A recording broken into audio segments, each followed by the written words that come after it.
Hey everybody, it's Jeremiah with RedTeamSecurityTraining.com and Red Team Security. I'm also the author of the Social Engineers Playbook. Today I wanted to talk to you about two tools that we use for long-range and short-range reconnaissance when conducting red team operations and face-to-face social engineering. So stick around.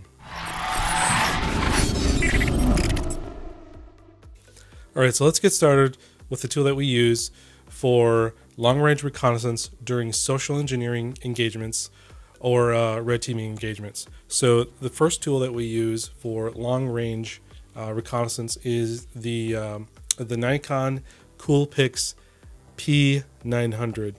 Now this puppy has a nice little viewfinder that we use for doing a long-range reconnaissance. What's also nice about it is that it has an incredible zoom.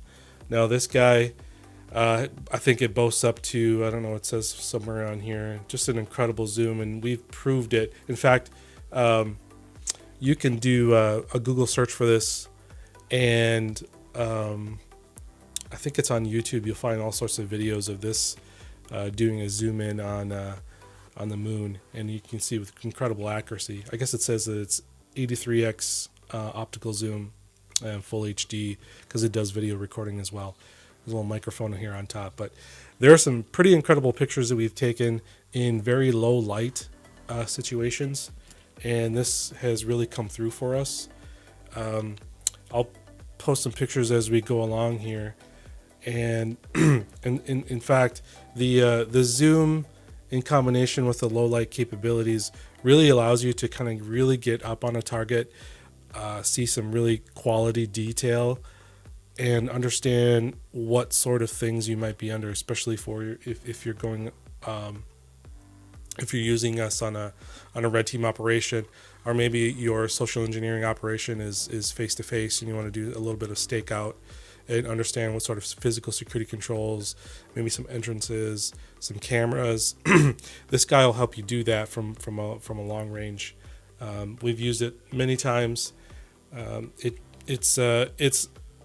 It's pretty good in low light. It's not the best.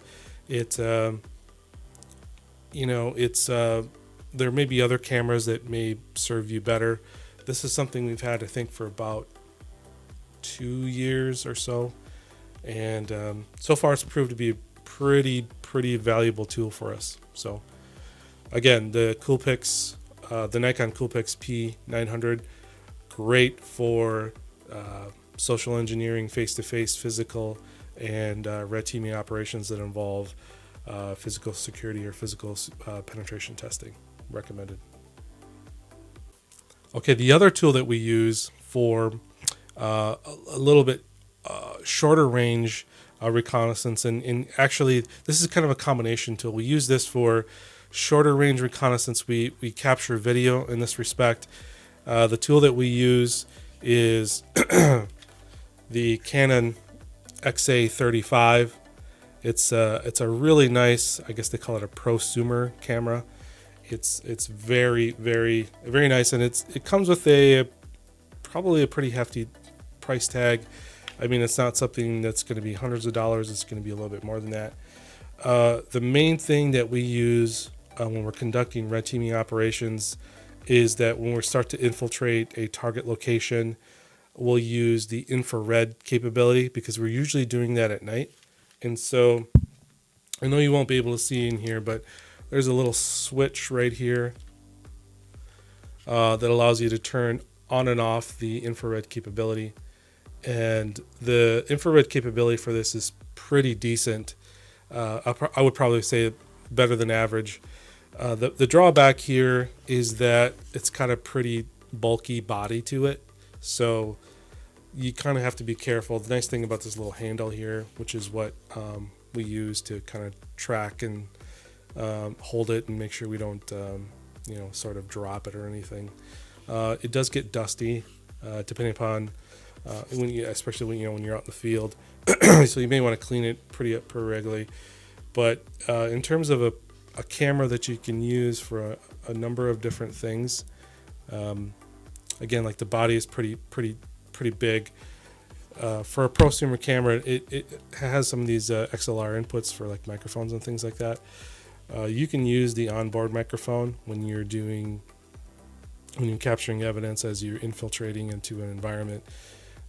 This is something that we use when we're sort of outside the location, and carrying something like this isn't going to draw attention, right? So it doesn't have an application in every single case, but is very valuable, specifically if you're doing something at night. You can use the zoom if it's just if the situation doesn't really call for you carrying around a big bulky camera like this and drawing attention to yourself. But if it's a remote location, which we've done plenty of times, it's very valuable. You can actually carry it with you all the way up to the front door or to one of the entrances or to a window to allow you to get in. And sometimes we've carried it all the way inside and used it to capture evidence throughout the entire red team operation.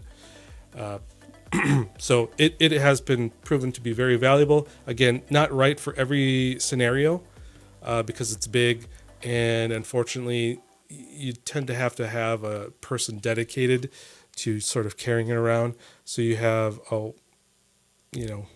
wouldn't maybe want to go as far as saying a wasted resource, because capturing evidence when you're doing an engagement is very critical. So, but unfortunately, that person has to be kind of the documenter and kind of follow everyone around. So he or she is not able to carry out TTPs that are going to further your operation. They're going to be solely pretty much dedicated to capturing evidence, which is not a bad thing. I don't want to dispel that by any means. So again, the Canon XA35, awesome tool. The Nikon Coolpix P990 for reconnaissance from a distance. So hopefully you've found this useful. Please like and subscribe and share, and we'll continue to do more of these. Thanks.